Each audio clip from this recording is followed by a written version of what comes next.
నమస్తే Sahu TV news కు స్వాగతం. ప్రపంచ కవితా దినోత్సవం పురస్కరించుకుని గత 10 ఏళ్లుగా క్రమం తప్పకుండా కవితలు పోటీ నిర్వహిస్తున్న కవి సంధ్య ఈ ఏడాది కూడా ఆంజనేయులు గారి సహకారంతో డాక్టర్ భట్టిప్రోలు దుర్గాలక్ష్మి ప్రసన్న స్మారక కవితల పోటీ నిర్వహించారు.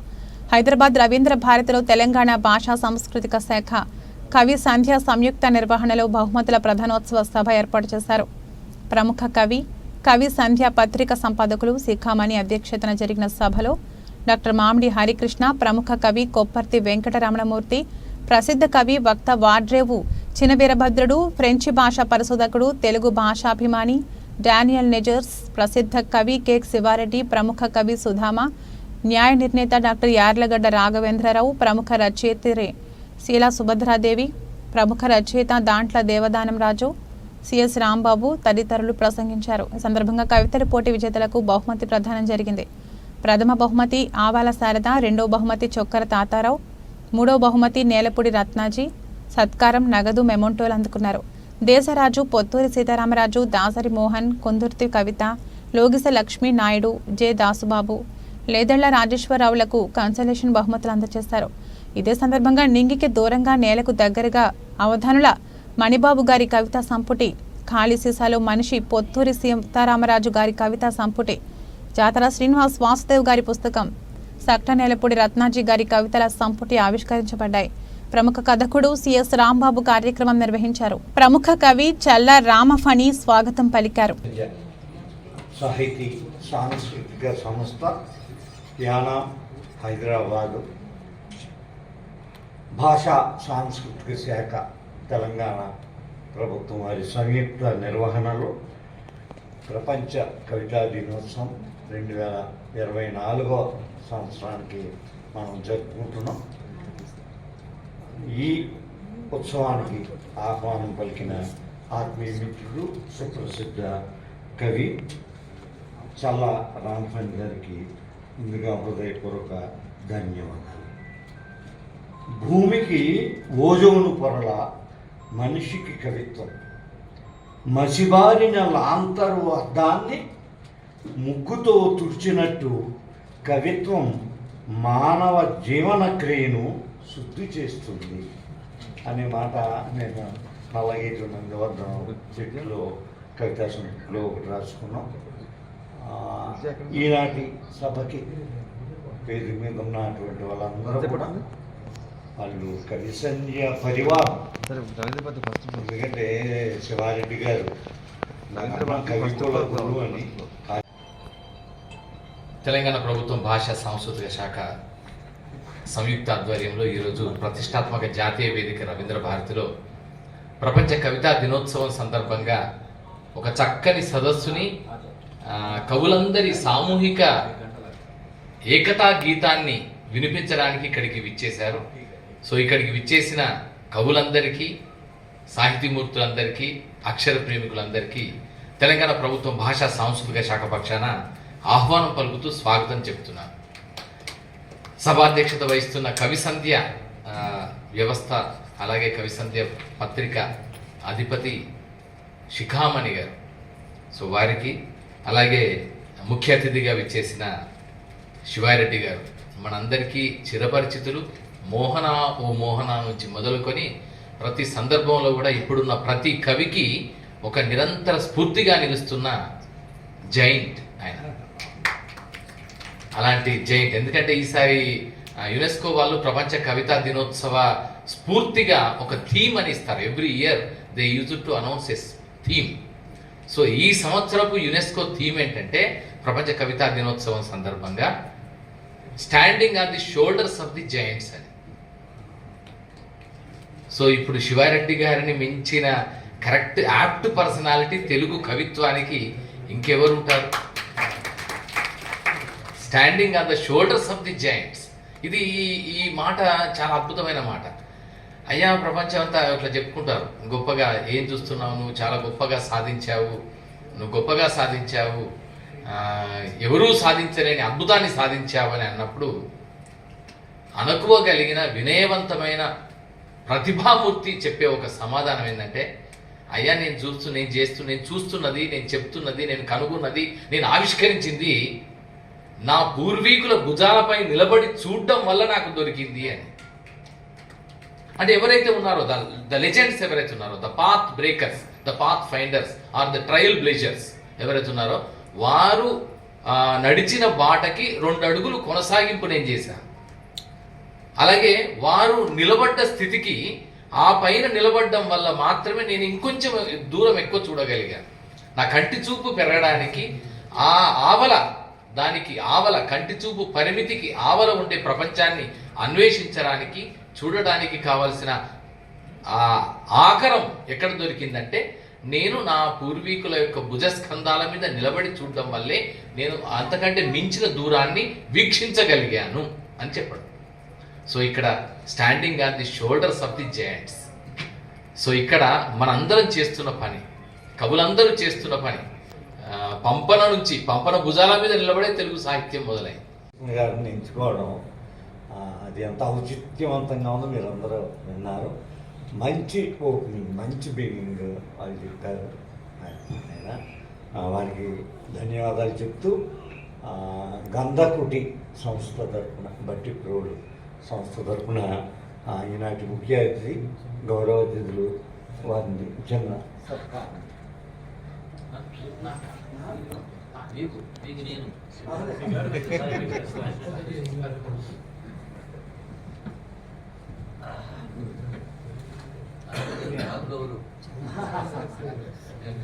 చెప్పాను కదా సార్, ఇతను జైంట్ అని.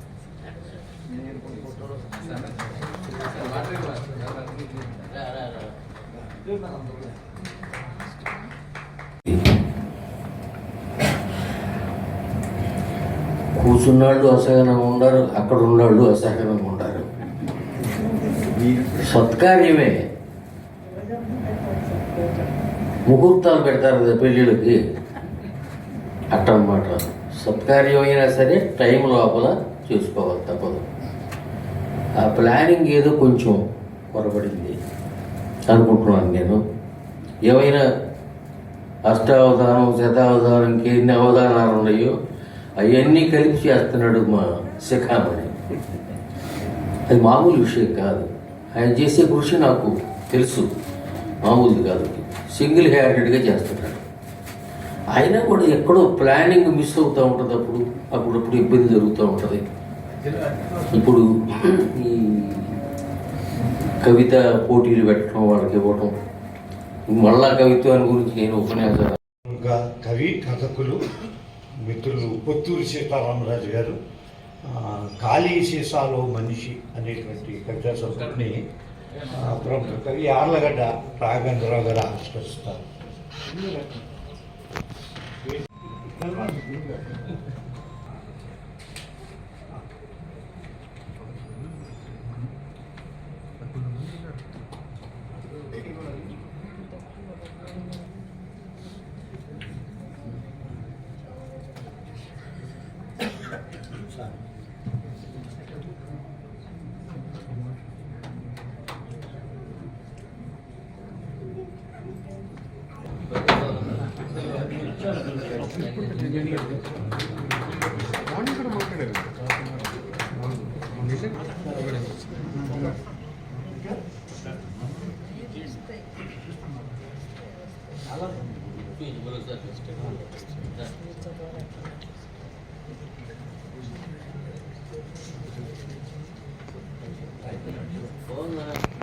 సంధ్య డాక్టర్ బట్టిప్రోలు దుర్గా లక్ష్మీ ప్రసన్న స్మారక కవితల పోటీ బహుమతుల ప్రదానం ఇప్పుడు మనం చేసుకోబోతున్నాం. ఈ బహుమతులు ఇచ్చే ముందు ఈ పోటీ కన్వీనర్ దాట్ల దేవదానరాజు గారు వాటి విశేషాలని మనం ముందుకు వస్తాం. డాక్టర్ గారు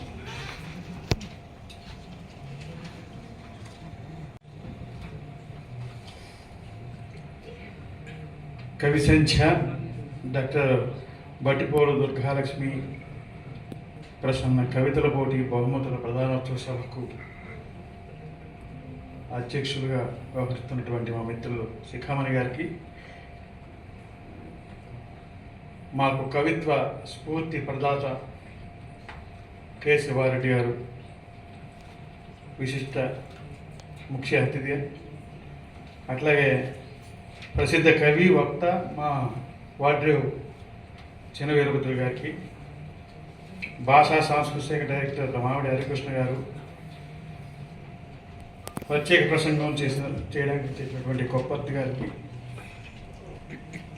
యార్లగడ్డ రాఘవేంద్రరావు గారికి ప్రసిద్ధ కవి,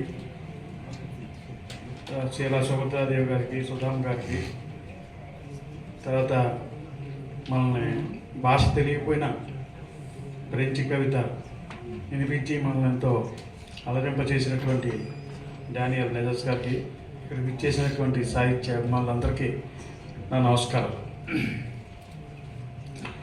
కవి సంధ్య ఇప్పటికి 6 సార్లు, అంటే నేను ఎక్కువ టైం తీసుకొని చాలామంది మనం ఇంకా కార్యక్రమం ఎక్కువ సమయం ఉంది కనుక 6 సార్లు కవితల పోటీని వదాన్యుల యొక్క ఆర్థిక సహకారంతో చేయడం జరిగింది. ఆఖరికి కరోనా సమయంలో కూడా జూమ్ ఇచ్చినటువంటి ఒక అవకాశాన్ని తీసుకుని జూమ్లో కూడా మేము నిర్వహించడం జరిగింది. ఇంతకీ కవి సంధ్య అనే ఒక ప్రతిష్టాత్మకమైన పురస్కారంగా భావించడం అనేది ఈ 6 సంవత్సరాల ప్రయాణంలో మేము గమనించడం జరిగింది. ఈ పోటీలకు ప్రత్యేకంగా నా చిరునామా ఇవ్వడం వలన నాకు ఒక 45 రోజుల పాటు పెద్ద సందడి.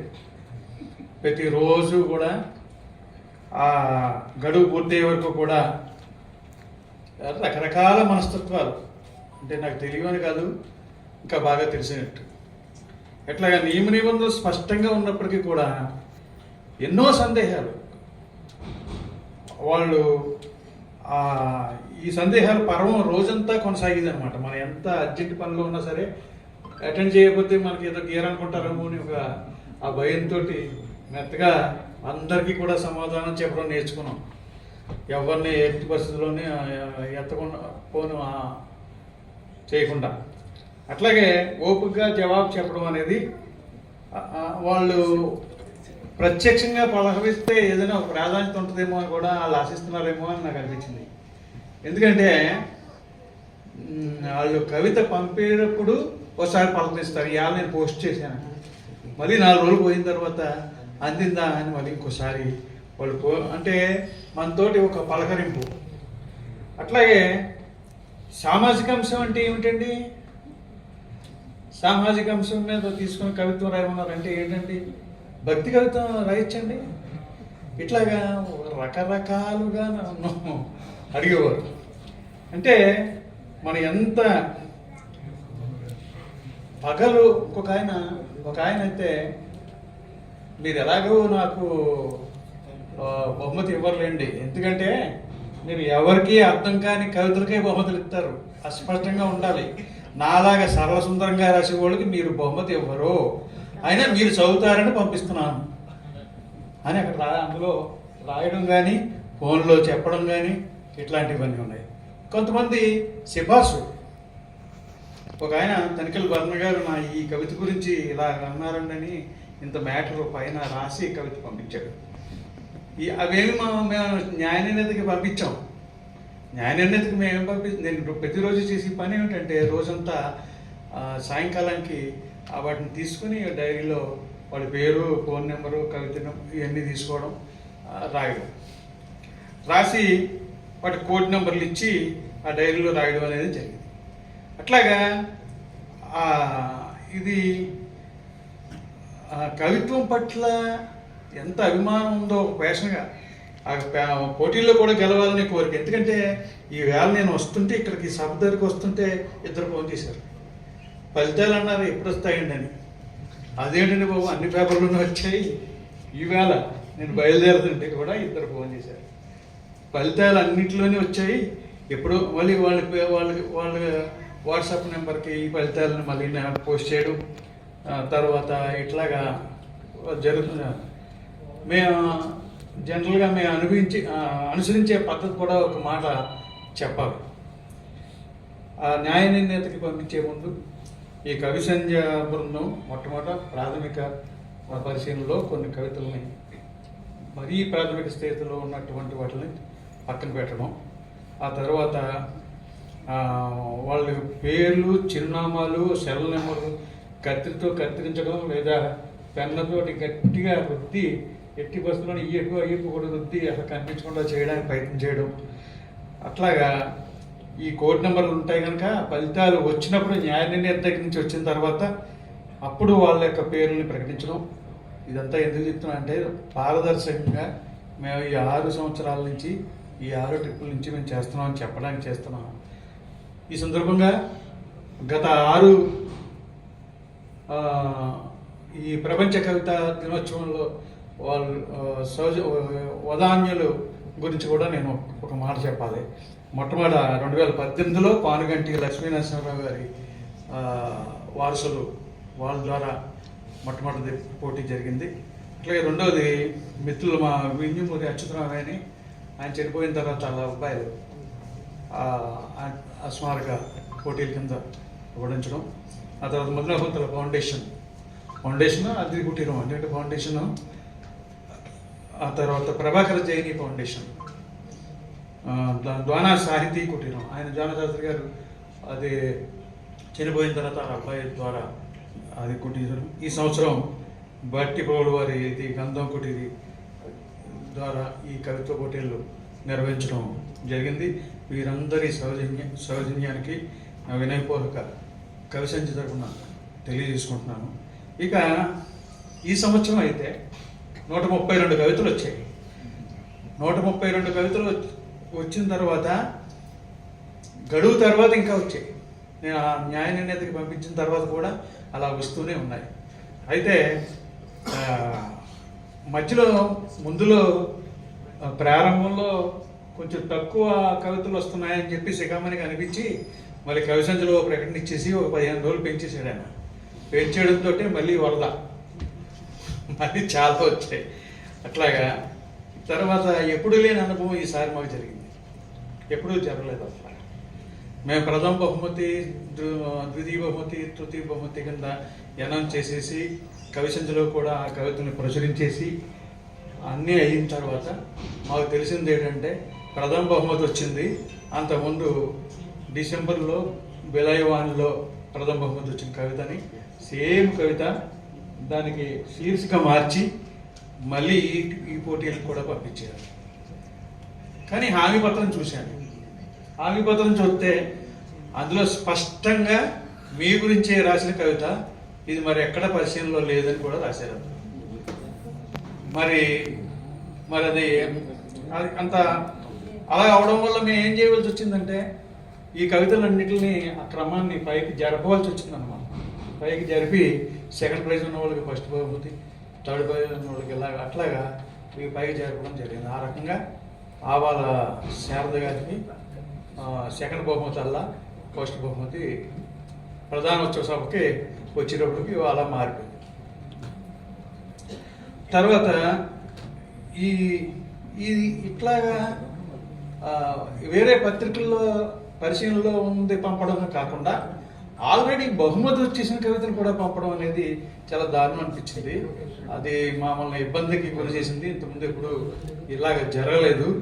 అంచేత అందులోనే ఇప్పుడు విపరీతమైన సోషల్ మీడియా ప్రభావం ఎక్కువగా ఉండడం వలన ఎలాంటి విషయం అన్నా మళ్ళీ అది బయట పడిపోతుందని గ్రహించాలి. నిజానికి కవులు గ్రహిస్తారని ఆశిస్తూ పోటీల్లో విజేతలైనటువంటి మా కవులందరికీ, అలాగే సాధారణ ప్రశ్నలు స్వీకరించినటువంటి కవులకు అందరికీ ఈ పోటీలని విజయవంతం చేసినందుకు ప్రతి ఒక్కరికి కూడా ధన్యవాదాలు తెలియజేసుకుంటూ సెలవు తీసుకుంటాం. కవి, అనువాదకులు, ముఖ్యంగా భారతీయ కవిత్వాన్ని కాకుండా దేశాల కవిత్వాన్ని మన తెలుగువారికి పరిచయం చేసినటువంటి మిత్రులు, మంచి చిత్రకారులు, మా కవిసంచికి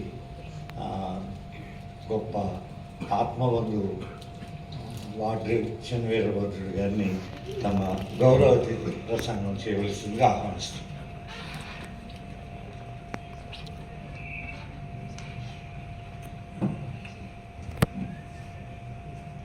సభాధ్యక్షులు శిఖామణి గారు, పెద్దలు, ఈనాడు నక్బా అనే గాజా సంఘీభావ కవిత్వ సంపుటి నాతో ఆవిష్కరింపజేసినటువంటి మిత్రులు నేలపూరి రత్నాజీ గారు, ముఖ్యంగా మిత్రులు పెద్దలు ఆంజనేయ శర్మ గారు.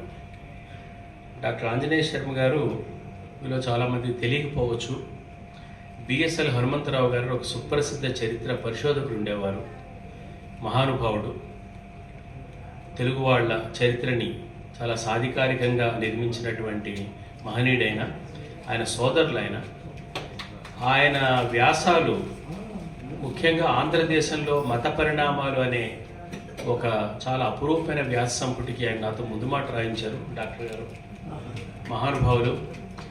వారి శ్రీమతి డాక్టర్ భట్టిపోలు లక్ష్మీ ప్రసన్న గారు, ఆమె ఆకాశవాణి హైదరాబాద్లోనూ విజయవాడలోనూ కూడా ఆమె ప్రోగ్రామ్ డైరెక్టర్గా పనిచేశారు. సోదరి, నాకు కూడా సోదరి, అపురూపమైన మనిషి, అత్యున్నతమైనటువంటి హృదయ సంస్కారం కలిగిన మనిషి. ఆమె కలకాలం జీవించవలసిన మనిషి. ఆమె చాలా రేడియంట్ ప్రెజెన్స్, ఆమె అక్కడ ఉంటేనే చాలా సంతోషం కలిగించేటువంటి మనిషి. వారిని ఇక్కడ స్మరించుకోవడం మొదట చాలా బాధాకరమైన విషయం. కానీ వారి స్మృతిని కవిత్వ స్రోతస్విలో కలిపి మనం ఆ పూలు నీళ్లలో కలిపినట్టుగా ఆమె జ్ఞాపకాలని ఈ కవిత స్రోతస్విలో కలిపి ఆమె పేరు మీద ఈ విధంగా బహుమతులు ఇవ్వటం అనేది ఆంజనేయ శర్మ గారికి, వారి పిల్లలు, వారి అమ్మాయి, వారి అల్లుడు కూడా వచ్చారు. వారి చాలా మంచి పని చేస్తారు. ఎందుకంటే లక్ష్మీ ప్రసన్న గారు ఆమె ఎక్కడికి పోలేదు. ఆమె ఆయన అన్నట్టుగా, మహాకవి చెప్పినట్లుగా ఆమె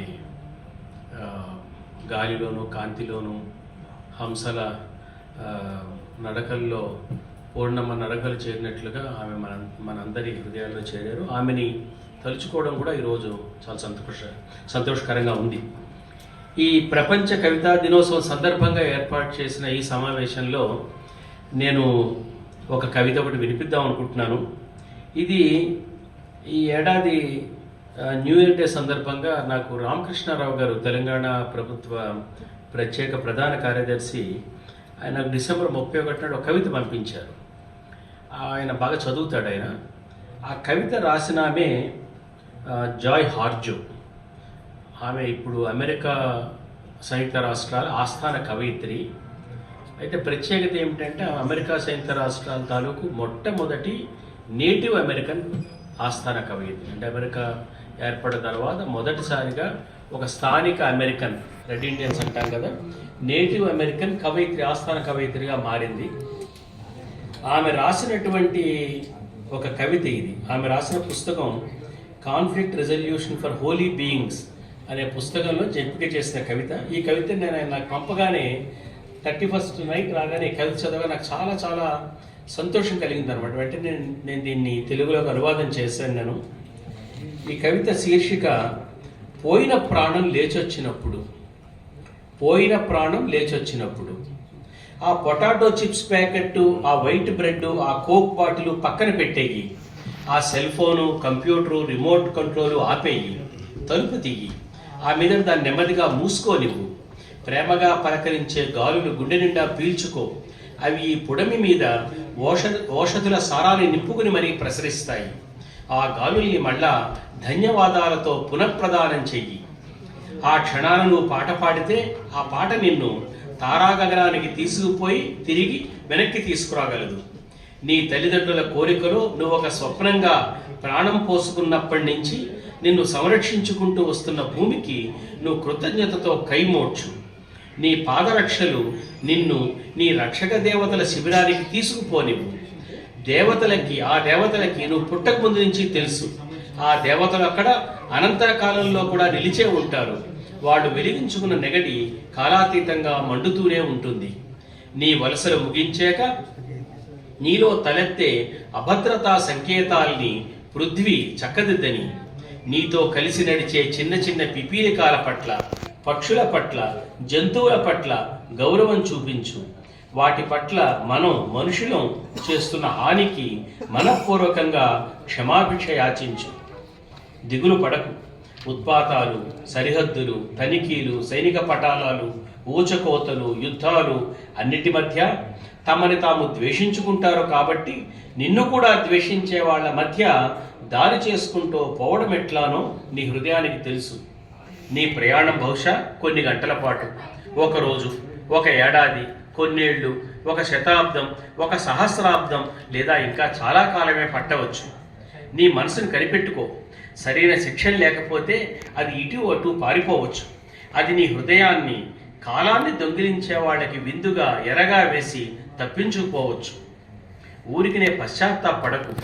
నువ్వు నడిమధ్యానికి దారి వెతుక్కోగలిగినప్పుడు, నీ ఆత్మ కాపలాదారులు వెలిగించిన అగ్ని చెంతకు చేరుకోగలిగినప్పుడు నీకు తప్పకుండా స్వాగతం లభిస్తుంది. నిన్ను నువ్వు దేవదారు, Neelambaram, Sanjeevini మూలికలతో పరిశుద్ధపరుచుకో.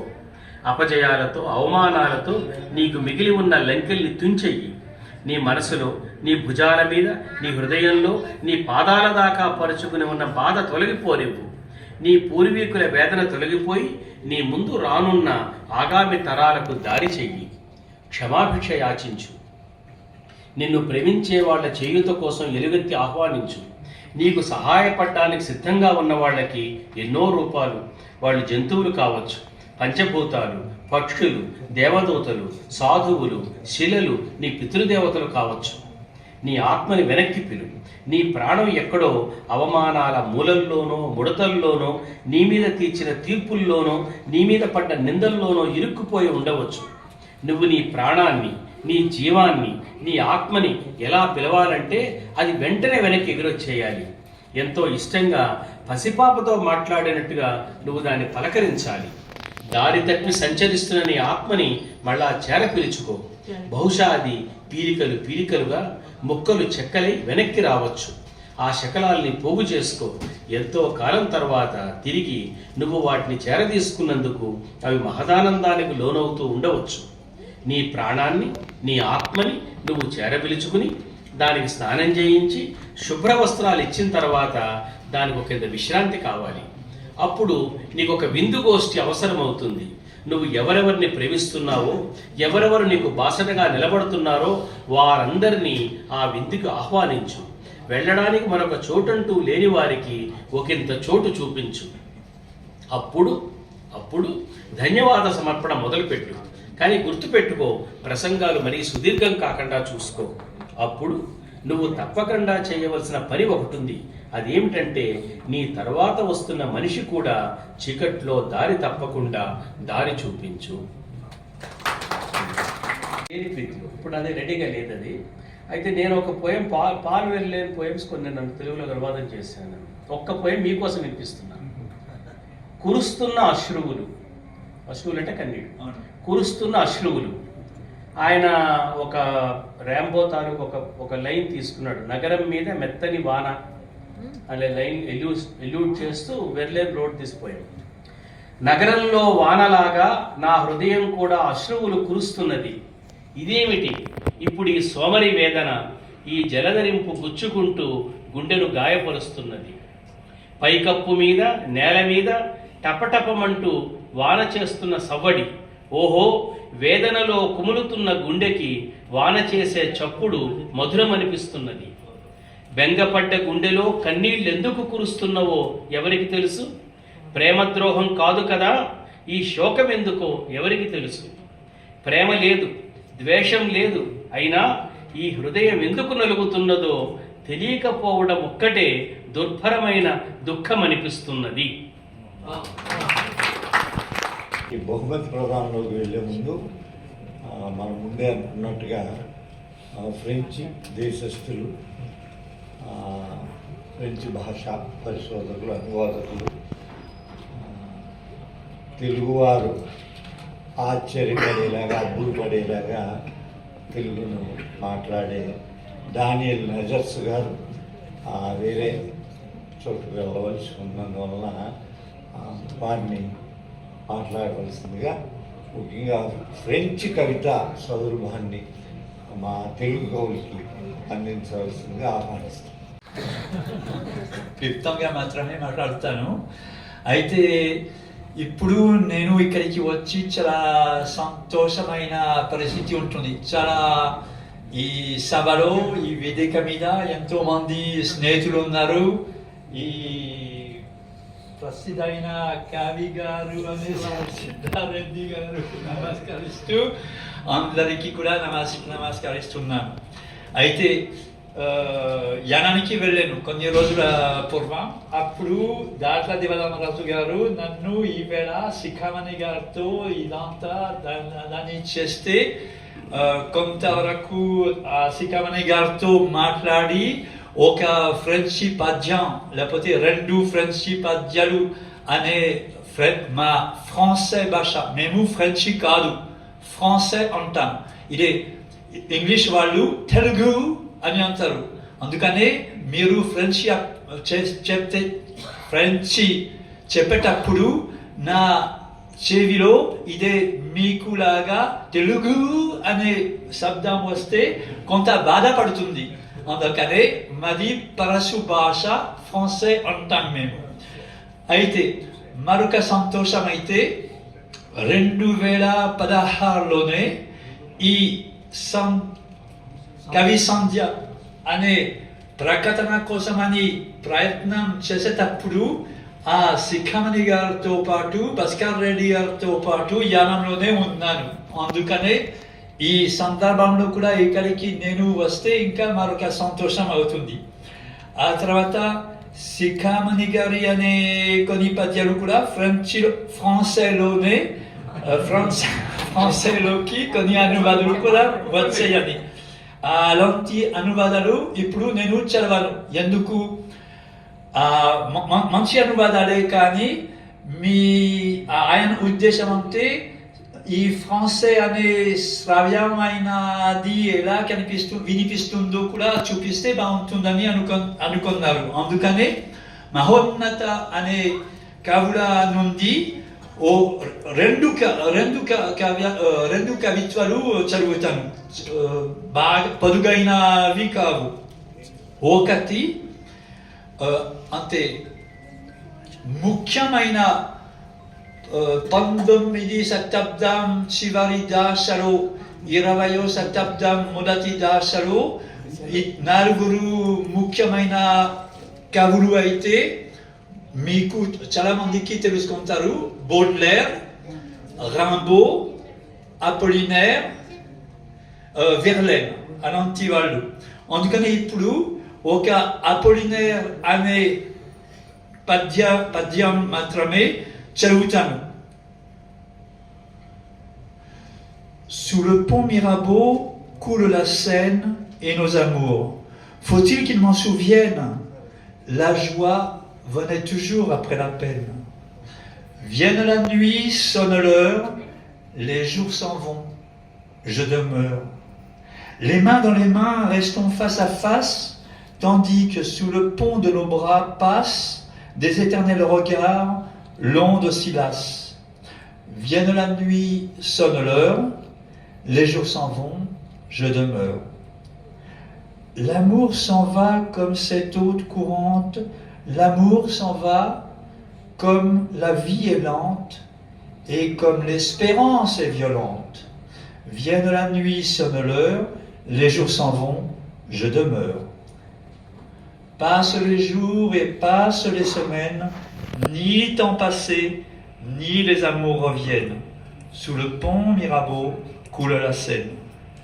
Vienne la nuit, sonne l'heure, les jours s'en vont, je demeure. Guillaume Apollinaire. నేను కొంత అనువాదం చేసాను, కానీ అంతే వచ్చి రాని తెలుగులోనే ఇలాగా జరిగింది. 2 చరణాలు మాత్రమే దాన్ని గురించి ఇలా చదువుతాను. నా అనువాదం మంచిది కాదు, కానీ కొంత భావం అవుతుంది. సెన్ నది మిరాబో వెంతెన కింద, అదే ఒక వెంతెన గురించి కూడా, అదే ప్రేమ సమయం కాలం అంతా పోతుందని, మళ్ళీ ఎప్పుడు కూడా తిరిగి రావటం లేదు. అదే సరం. సెన్ నది మీరాబో వంతెన కింద ప్రవహిస్తున్నది. మన ప్రేమ వలపులు కూడా స్మరించాలా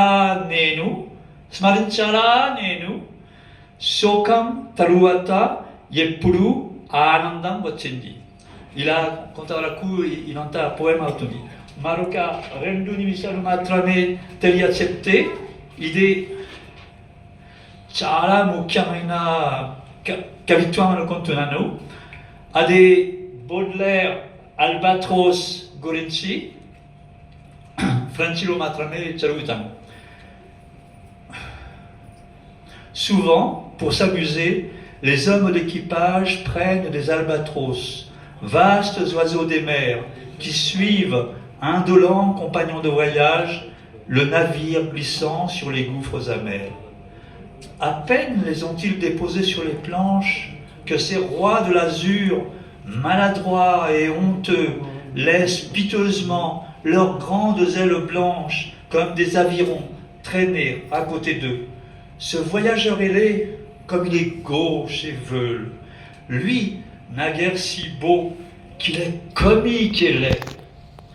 L'un agace son bec avec un brûle-gueule, l'autre mime en boitant l'infirme qui volait. Le poète, Cavi, le poète est semblable au prince des nuées, qui hante la tempête et se rit de l'archer. Exilé sur le sol au milieu des nuées, ses ailes de géant l'empêchent de marcher. Voilà. అందరికీ నమస్కారం తెలియచెప్పు. నా వినిపించిన మాటలకి ధన్యవాదాలు. నేను మాత్రమే 2 మాటలు.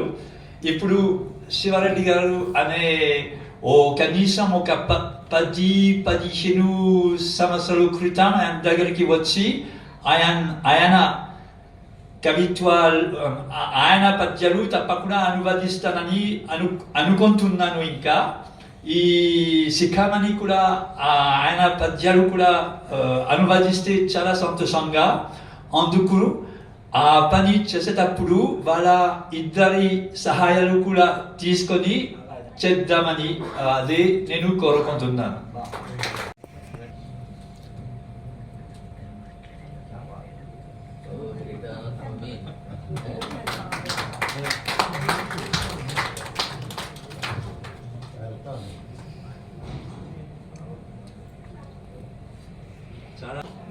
ఇటీవల పొట్టి శ్రీరాములు తెలుగు విశ్వవిద్యాలయం నుండి కీర్తి పురస్కారం అందుకున్నటువంటి ఆత్మీయ మిత్రులు, కవి, కథకులు, నవలాకారులు, చరిత్రకారులు, మా కవి సంజయ్ పెద్దన్నయ్య దాట్ల దేవదాన రాజు గారికి కవి సంజయ్ పక్షాన, గంధకుటి పక్షాన కూడా ఒక చిరు సత్కారం అతిథుల చేత రాజుగారు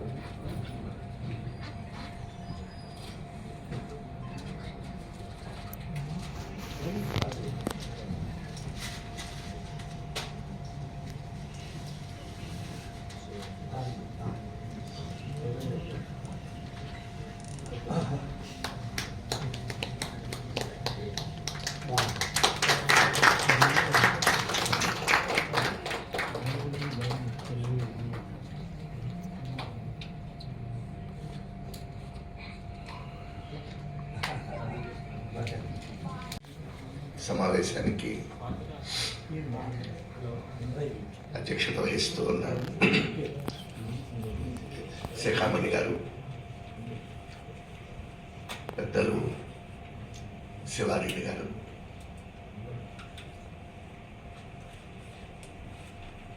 ఇతర మిత్రులారా,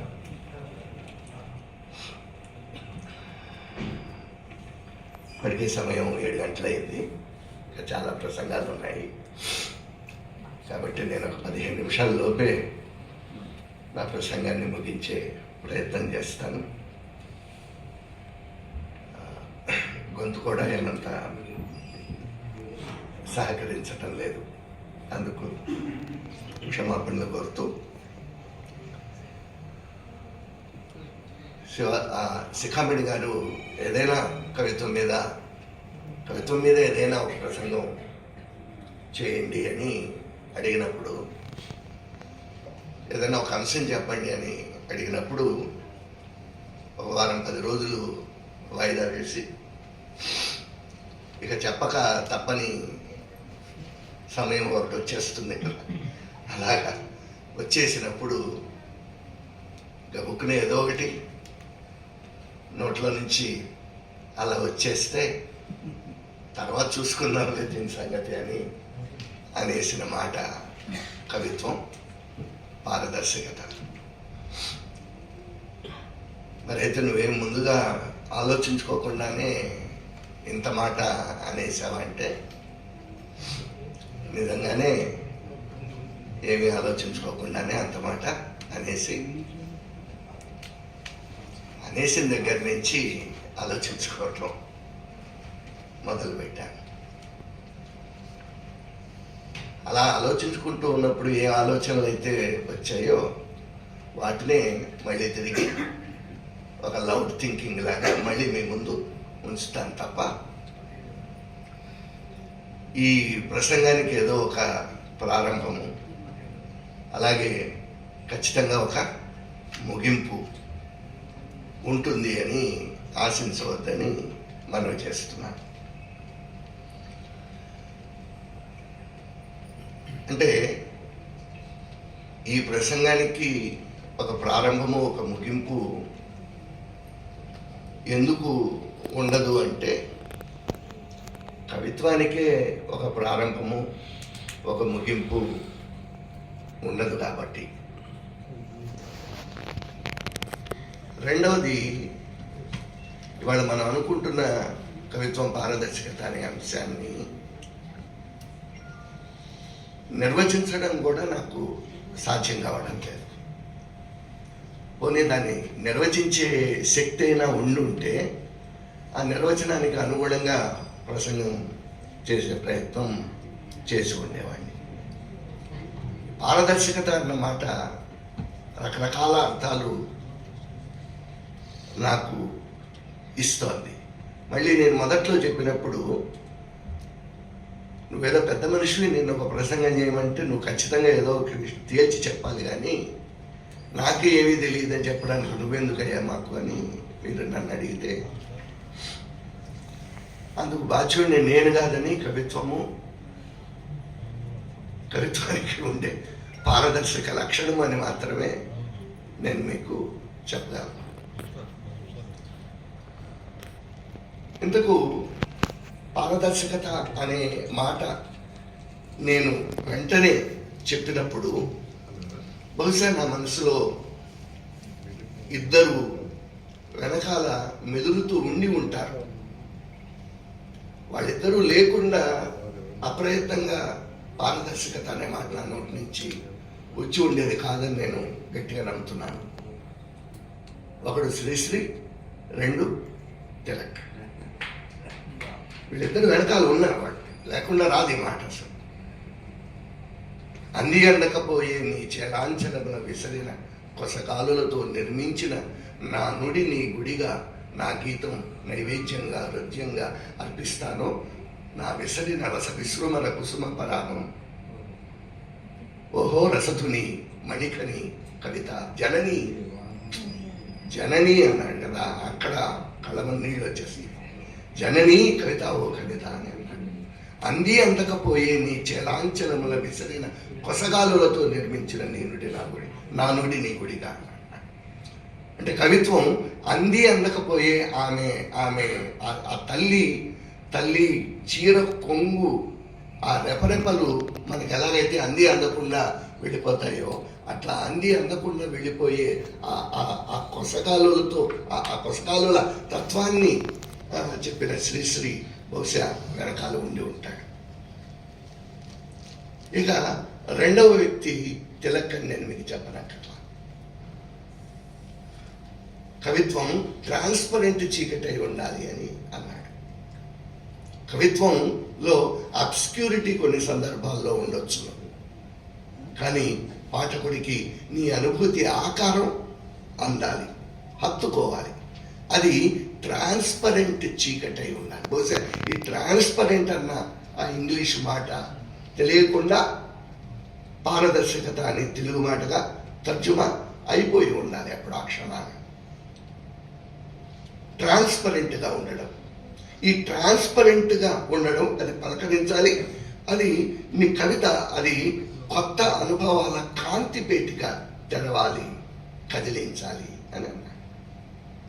ఈ ట్రాన్స్పరెన్సీ అన్న మాట దగ్గర మనం దీన్ని ఎన్ని రకాలుగా దీన్ని మనం అర్థం చేసుకోవడానికి, వ్యాఖ్యానించుకోవడానికి లేదా దాన్ని కవిత్వంలోకి తీసుకొని రావడానికి మనం ప్రయత్నం చేయాల్సి ఉందని అనిపిస్తుంది. ట్రాన్స్పరెన్సీ అనే మాటకి, ట్రాన్స్పరెంట్ అనే మాట, పారదర్శకత అనే మాట, ఇవి రెండు ఒకటేనా? ట్రాన్స్పరెంట్గా ఉండడం, పారదర్శకంగా ఉండడం అనే మాటకి సరైన తెలుగు అనువాదం. తన గురించి చెప్పమంటే తన ప్రతిబింబాల్ని చెప్తున్నాడు. ఇదేం పారదర్శకతకి ఇదొక కొత్త నిర్వచనం.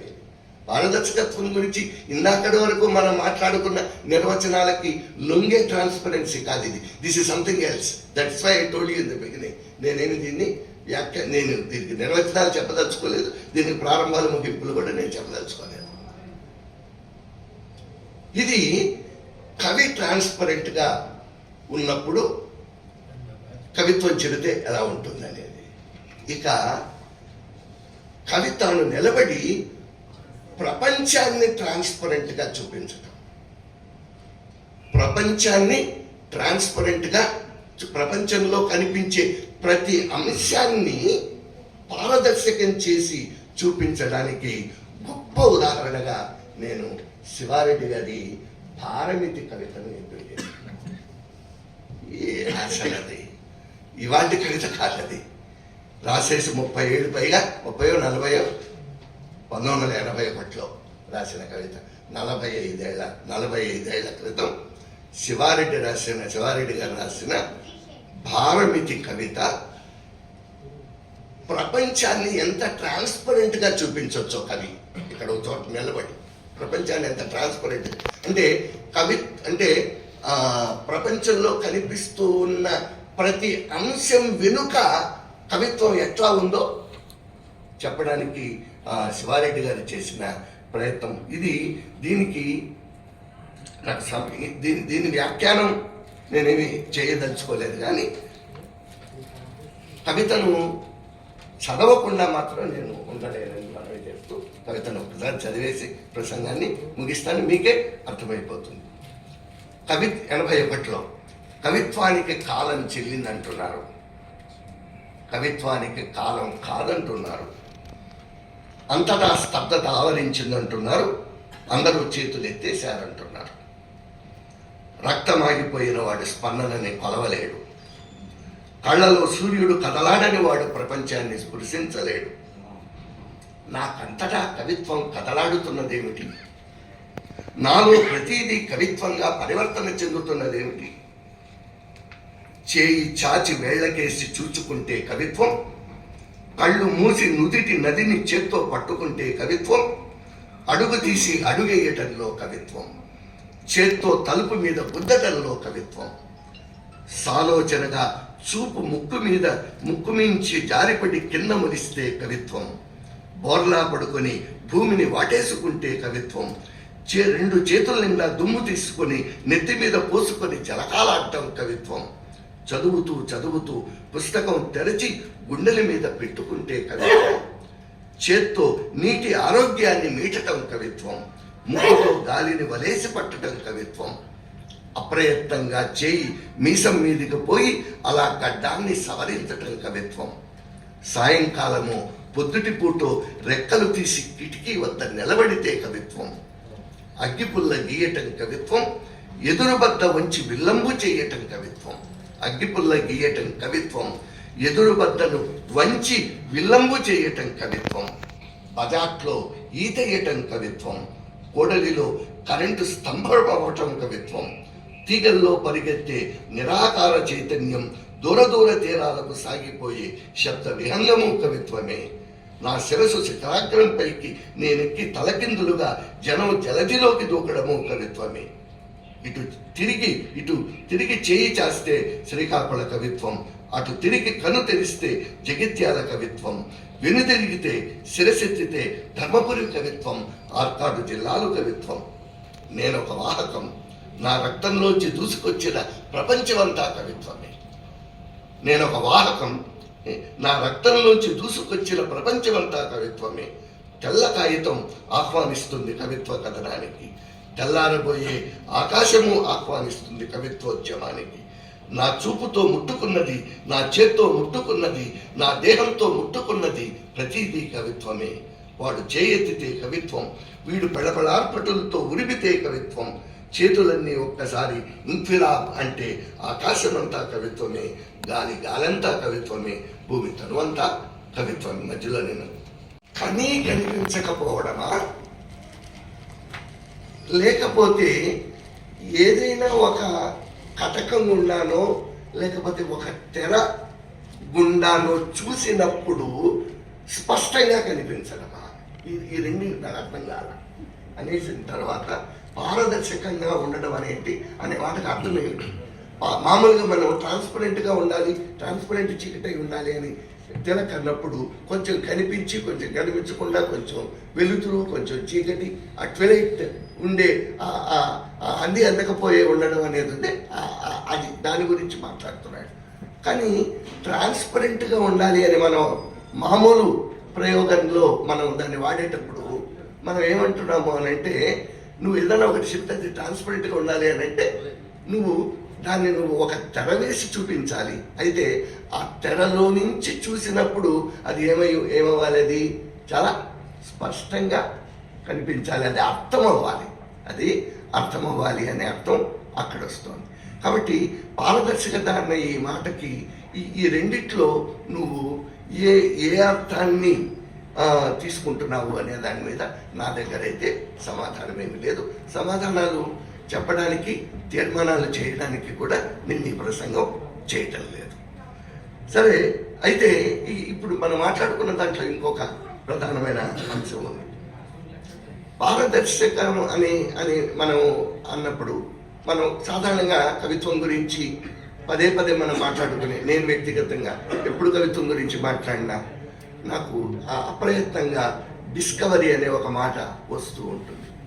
కవిత్వం ఒక డిస్కవరీ అని, అంటే డిస్కవర్ అనే మాటకి మనం తెరని తొలగించి చూపించడం అని మామూలుగా మనం చిన్నపిల్లలకి డిస్కవరీకి ఇన్వెన్షన్కి తేడా చెప్తూ ఉంటాం. మనం అంతకు ముందు ఉండి మనకు తెలియకుండా ఉన్న దాన్ని తెరను తొలగించి చూపిస్తే దాన్ని డిస్కవరీ అని అంటాము. లేని దాన్ని కొత్తగా సృష్టిస్తే దాన్ని ఇన్వెన్షన్ అంటామని మనం చిన్నపిల్లలకి చెప్తాం. సో కవిత్వం అంతకు ముందు ఉండి మనకు అనుభవంలోకి రాని దాన్ని తెరను తొలగించి చూపిస్తే దాన్ని మనం డిస్కవరీ అని అన్నాము. పారదర్శకత అంటే నువ్వు తెరను వేసి తెరలో నుంచి అవతల దాన్ని స్పష్టంగా కనబడేటట్లుగా చూపించడం అనే అర్థంలో పారదర్శకత అనే దాన్ని మనం వాడాం. ఇప్పుడు ఉదాహరణకి నేను డిస్కవరీ అనే మాటకి ఇస్మాయిల్ గారి కవిత్వం నుంచి ఒక చిన్న ఉదాహరణ చెప్తా. అంటే అది అంతకు ముందు ఉంటుంది, అక్కడ అదే ఉంటుంది, కానీ అది మనకు తెలియదు. కవి దాన్ని తెరను తొలగించి చూపిస్తాడు మనకి. ఇస్మాయిల్ గారు ఒక పోయంలో ఏమంటారు అని అంటే, కాలయాపన సహించక కాలవ గెంతిన వంతెన నీటిలో వృత్తం చుట్టి మళ్ళీ మొదటి చోటికి వచ్చింది అన్నారు. ఏం లేదు అక్కడ, అంటే చిన్న కాలువ పారుతోంది, కాలువ మీద వంతెన ఉంది. ఆ వంతెనను ఆయన ఎలా ఊహించాడు అని అంటే, ఎలా డిస్కవర్ చేశాడు అని అంటే, ఆ వంతెన ఎక్కడి నుంచో వస్తోంది, వచ్చేసరికి అక్కడికి వచ్చేసరికి సెలయేరు పారుతోంది. అబ్బా దిగి ఏం వెళతాంలే, టైం లేదంత లేదని ఆ వంతెన కాలువని గెంతిందట. పూర్వం వంతెనలాగా అర్ధచంద్రాకారంలో ఉండేవారు, సెమీ సర్కిల్. కాలువ గెంతిన వంతెన గెంతిన తర్వాత అలా పోదామనుకుంది, అది పోలేకపోయింది. అదేమిటంటే దాని నీడ మళ్ళీ నీళ్లలో పడి అది నీటిలో వృత్తం చుట్టి మళ్ళీ మొదటి చోటికి వచ్చింది. ఇది discovery. Poetry, A poet is a discover చేశాడు ఒక కొత్త అభివ్యక్తిని, కొత్త విషయాన్ని అక్కడ డిస్కవర్ చేశాడు. మరి పారదర్శకత దగ్గరికి వచ్చేటప్పటికి 2 అంశాలు నేను ప్రధానంగా 2-3 పాయింట్స్ ద్వారా చెప్పదలుచుకున్నది ఏమిటి అంటే, పారదర్శకత ఏది పారదర్శకత అనే దాని మీద నాకైతే క్లారిటీ ఏమీ లేదు. అయితే మళ్ళీ ఇంకో 2 ప్రశ్నలు వేయదలుచుకున్నాను. అదేంటి అని అంటే, పారదర్శకత కవి పారదర్శకంగా ఉండడం అనేది ఒక అంశం, తాను రాస్తున్న కవిత్వం పారదర్శకమై ఉండడం అనేది ఒక అంశం. 2 అంశాలు ఉన్నాయి. కవి పారదర్శకంగా ఉండడం, తాను రాస్తున్నది పారదర్శకమై ఉండడం. ఈ రెండింటికి 2 చిన్న ఉదాహరణలు చెప్పి నేను ముగిస్తాను. కవి పారదర్శకమై ఉండడం అనే అంశానికి ఇటీవల మన మిత్రుడు, అంటే ఎవరి ఇక్కడ ఈ వేదిక మీద కూర్చున్న ఏ ఒక్క కవిత్వంలో నుంచైనా మనం అనేక ఉదాహరణలు తీసుకోవచ్చు. అయితే ఎవరో ఒకరి ఉదాహరణ తీసుకోవాలి కాబట్టి ఇక్కడ నేను నా మిత్రుడు ఆశారాజు గారి కవిత్వం, ఇటీవల ఆయన రాస్తున్న కవిత్వం అంతా పారదర్శకతకు ఒక గొప్ప నిదర్శనంగా నేను వ్యక్తిగతంగా భావిస్తున్నాను. మరీ ముఖ్యంగా ఒక 3-4 ఏళ్ళుగా 2-3 సంవత్సరాలుగా ఆశారాజు రాస్తున్న కవిత్వం అంతా పారదర్శకతకు గొప్ప నిదర్శనంగా నేను భావిస్తున్నాను. ఎంత పారదర్శకమైన కవిత్వం ఆయన రాస్తున్నారు. ఈ ఒక్క పోయం నేనేమి వేదనించను కూడా. బాహర్వాలా అని ఒక పోయం రాశారు ఆశారాజు. అంటే వ్యక్తిగా తాను ఎంత ట్రాన్స్పరెంట్గా ఉన్నాడో చూడండి. చాలామంది ఆశారాజు ఎవరని నన్నే అడుగుతారు. తెలిసిన వాళ్ళు కొందరు తెలియనట్టే అడుగుతారు, తెలియని వాళ్ళేమో తెలుసో తెలియకో అడుగుతారు. ఏమి జవాబు చెప్పాలి? నా వద్ద రుజువు అయితే లేదు, ఫోటో కార్డు కూడా ఏదీ లేదు. అందుకే అందాజుగా ఆనవాళ్లు చెబుతూ చార్మినార్ దగ్గర బెలూన్లు అమ్ముకునేవాడిని చూపిస్తాను. ఒక చేతిలో ఖాళీ పేపర్ గ్లాసులు, మరో చేతిలో ఫ్లాస్కు పట్టుకొని చాయ్ అమ్ముకుంటూ నయాపూల్ మీద తిరిగే బాహర్వాలాను చూపిస్తాను. బాహర్వాలా అంటే ఏది టీలు బయటికి వెళ్ళి షాపుల వాళ్ళకి, లేకపోతే ఈ పేమెంట్ల మీద ఉండే వాళ్ళకి టీ అమ్ముతారు చూడండి, అతన్ని బాహర్వాలా అంటారట. నయాపూల్ మీద తిరిగే బాహర్వాలాను చూపిస్తాను. నమ్మినా నమ్మకపోయినా మనిషి బొమ్మున్న ఒక పుస్తకం చూపిస్తాను. వాళ్ళు బొమ్మను గుర్తుపట్టరు, పుస్తకం పేజీల్లోని ప్రేమను గుర్తుపట్టరు. ఇక ఆశారాజు నేను గుర్తుపడతాను.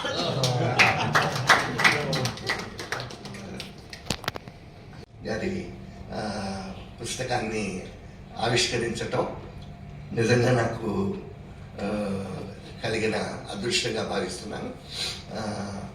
మణిబాబు నాకు దాదాపుగా 1 దశాబ్ద కాలం మేమంతా గోదావరి జిల్లా వాళ్ళం.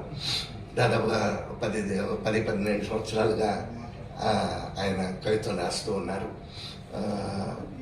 కొత్త తరం అంటే ఒకవేళ సీతామణి గారు, తర్వాత దేవదానందరాజు గారు మొదలైన వాళ్ళంతా ఒక తరానికి చెందిన కవులం అనుకునేటట్లయితే, మా తర్వాతి తరంలో గోదావరి జిల్లాల నుంచి మంచి కవిత్వం రాస్తున్న కవుల్లో మణిబాబు గారు చాలా ప్రత్యేకమైన స్థానాన్ని పొందారు.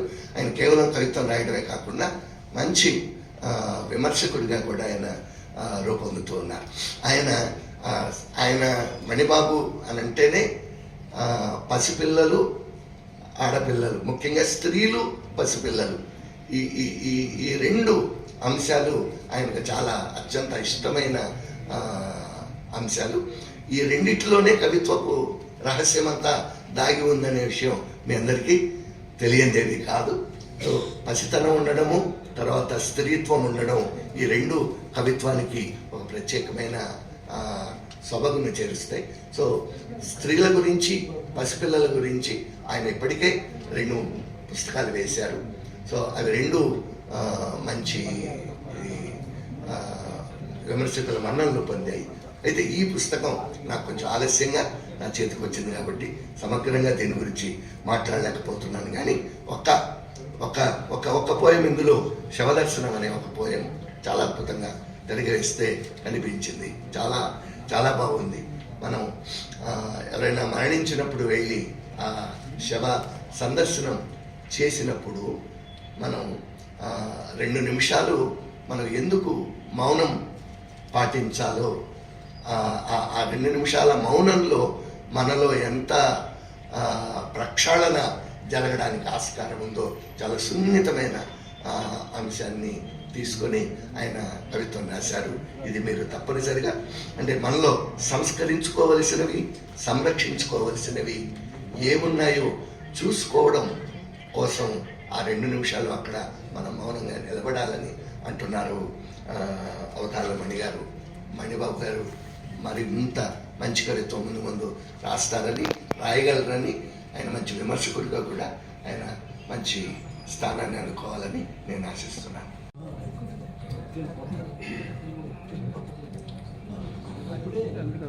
వేదిక మీద ఉన్న పెద్దలు, వేదిక ముందు ఉన్నటువంటి సాహితీ ప్రియులందరికీ పేరు పేరున వందనాలు.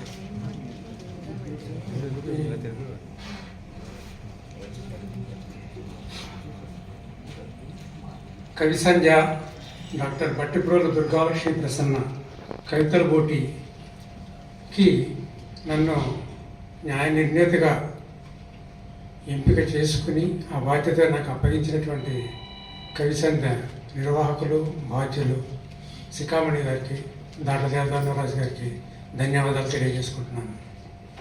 దశలో కూడా అంటే ఆల్మోస్ట్ 11th అవర్లో అందినటువంటి కవితల గురించి కూడా ఆయన చెప్పారు. అలాంటిది ఆ మొదటి బహుమతి పొందినటువంటి కవిత.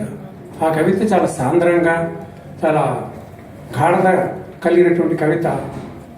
దేశవ్యాప్తంగా స్త్రీల మీద జరుగుతున్నటువంటి అత్యాచార పర్వాలని, అత్యాచార ఘటనల్ని ప్రత్యేకంగా ఎత్తి చూపుతూ దాన్ని విశ్లేషిస్తూ సాగినటువంటి చక్కటి కవిత. చదవగానే బాగుంది అనిపించి ఫస్ట్ పేజ్కి ఎంపీ చేసాం. చివరిలో జరిగిన ఉదంతం ఏమిటో దేవదానరాజు గారు మీకు వివరించారు. పోతే ఈ కవితలో ఇచ్చిన 30 కవితల్లో ఒక 10 కవితలు పక్కన పెట్టగా 20 కవితలు తీసుకుని పరిశీలిస్తే దాంట్లో అప్పటి ప్రపంచవ్యాప్తంగా అందరినీ కలిసివేసిన, లేకపోతే అందరినీ దృష్టిని ఆకర్షించినటువంటి ఘటన, విషాద ఘటన, దుర్ఘటన, విపరీతమైనటువంటి పరిణామం ఇజ్రాయెల్ దాడి, గాజా. ఇప్పుడు ఈ సభలో కూడా గాజా అనిపిస్తున్నటువంటి వేదన మీద ఒక చిన్న పుస్తకాన్ని మనం ఆవిష్కరించారు ఇక్కడ ఈ వేదిక మీద. సో ప్రపంచవ్యాప్తంగా అన్ని భాషల్లోనూ దాదాపుగా దీనికి సంబంధించినటువంటి కవిత్వం వెలువడి ఉంటుంది. అంతకు మించి తెలుగులో కవిత్వం ఎక్కువగా వచ్చింది. సో ఈ కవితల పోటీలో కూడా ఆ కవితలు రిఫ్లెక్ట్ అయ్యాయి. ఫస్ట్ ప్రైజ్ వచ్చినటువంటి యుద్ధలిపి ఆవాల శారద గారిది, తర్వాత కన్సలేషన్ బహుమతి పొందినటువంటి కుందుర్తి కవిత గారి కవిత, తర్వాత సాధారణ ప్రచురణ పొందినటువంటి మరో కవిత. 3 కవితలు కూడా ఈ సబ్జెక్ట్ మీదే ఉన్నాయి. ఒకే సబ్జెక్టు మీద మీరు 3 కవితలు ఎలా ఎంపిక చేశారు అంటే ఆ ఘటన, లేకపోతే ఆ దాడి, ఆ దురాగతం, ఆ ఇజ్రాయెల్ సాగిస్తున్నటువంటి అమానుష కాండ అందరినీ కలిసి వేస్తారు. కవిలోకం తప్పనిసరిగా స్పందించేటటువంటి పరిస్థితి అది. సో ప్రతి కవి దాని మీద స్పందించి ఆ కవితలు పంపించినప్పుడు వాటిని ఉపేక్షించాలని అనిపించలేదు. సబ్జెక్ట్ ఒకటే అయినా సరే దాని ట్రీట్మెంట్ భిన్నంగా ఉంటుంది, వైవిధ్యంగా ఉంటుంది. కాబట్టి దాన్ని 3 దశల్లోనూ ఆ సబ్జెక్ట్తో ఉన్నటువంటి పోయిమ్స్ని ఎంపిక చేశాను. అయితే ఇంకొకటి యూనివర్సల్ సబ్జెక్ట్, అంటే రైతుల దురాఘాతాలు, ప్రభుత్వ దురాఘాతాలు, రైతుల కడగండ్లు మనం చూస్తున్నాం. ఇప్పుడు 2 సంవత్సరాల క్రితం జరిగినటువంటి రైతుల ఆందోళన, ప్రస్తుతం కొనసాగుతూ ఉన్నటువంటి ఆందోళన, ప్రభుత్వం దమన రీతిలో అది అణిచివేయడానికి తీవ్రంగా ప్రయత్నించటం, అనేక పరిణామాలు రైతులు ఎలా కుంగతీస్తాయనేది నిరంతరం ఒక కవితా వస్తువుగా ఉంటుంది. ఆ కవితా వస్తువు కూడా ఇప్పుడు వచ్చినటువంటి పోటీల్లో ఒక 3-4 కవితల్లో ఉంది. ఆ కవితలు కూడా 2 కవితలు దాదాపు దాన్ని రిలేటెడ్వి ఎంపిక చేసుకున్నాం. సో గాజా యుద్ధంపై ఆవాల్ సారథి గారి రాసినటువంటి కవితలు అంటే ఎక్కువ ఒక్కొక్క శాంతిగా చెప్పి ఉద్వేగ ధిక్కారాల అసమ్మతి భాష యుద్ధమే అయ్యాక పోరు గెలుపోటుముల మధ్య కాదు, అది చావు బతుకుల పెనుగులాట. యుద్ధాన్ని రాజేసిన చేతులు మరణకాంతిలో చలి కాచుకుంటుంటే అనాచ్ఛాదిత రహస్యం ఒకటి వర్తకం మొదలు పెడుతుంది. ప్రతి యుద్ధం వెనుక ఒక స్వార్థకాంక్ష ఒకటి ఉంటుంది, స్వలాభం ఉంటుంది, వ్యాపారం ఉంటుంది. ఆ వ్యాపార దృష్టిని లేదా వ్యాపార కోణాన్ని కూడా ఆవిడ సృజించడానికి ప్రయత్నం చేసింది. సరే, వ్యాపార కాంట్రాక్ట్ అంటే దాని గురించి ఇప్పుడు నేను వివరించాల్సిన అవసరం లేదు. ఆయుధాలు, దానివల్ల కలిగే సంపత్తి, తర్వాత చమురు కోసం జరిగినటువంటి యుద్ధాలు, ఇవన్నీ మన కళ్ళ ముందు ఉన్నటువంటి మొన్నటి చరిత్ర, నిన్నటి చరిత్ర, ఇవాళ చరిత్ర. అలాగే యుద్ధంలో జీవకాంతి కోల్పోయిన నేల గురించి ఆవిడ అంటారు, మృత్యు భీకర హింసధ్వనిలో సల్ఫర్ మేఘాల తాకిడికి మరణించిన గాలి, పచ్చి నెత్తుడి వాసనతో గాయపడ్డ భూమి మృతదేహాలను కప్పుకుంటూ ఉంటాయి. శవాల దెబ్బలపై నడిచే కాలం చీకటి లోతులు కొలుస్తూ జీవకాంతికై దేవులాడుతుంది అంటూ నేను యుద్ధమనే పదాన్నే వెలివేస్తున్నాను. సత్యాహింస శాంతులు ముప్పిరిగొన్న యుద్ధాలు లేని లోకాన్ని కలగంటున్నాను అంటారు ఆవాల్ సారథి. ఇది మొదటి బహుమతి పొందినటువంటి కవిత. ఒంటరి రేవు చొక్కర తాతారావు, ఇది ద్వితీయ బహుమతి పొందినటువంటి కవిత. ఇది ఒక ప్రాంతాన్ని లేకపోతే ఒక సంబంధించినటువంటి తన నివసిస్తున్న ప్రాంతానికి సంబంధించినటువంటి అంశం అయినా సరే దాంట్లో అన్యాప్రదేశంగా ఆయన ఒక యూనివర్సాలిటీని తీసుకురావడానికి ప్రయత్నించారు. ఇప్పుడు ప్రకృతిలో మనిషికి పెరుగుతున్నటువంటి దూరం, ఆ మమేకత్వం తగ్గిపోవటము, ఆ యాంత్రికతతో మనిషి కూడా ఎలా యాంత్రికైపోతున్నాడు, ప్రకృతి ఎలా నీరసించిపోతుంది, దాన్ని పట్టి చూపడానికి ఆయన ప్రయత్నం చేశాడు.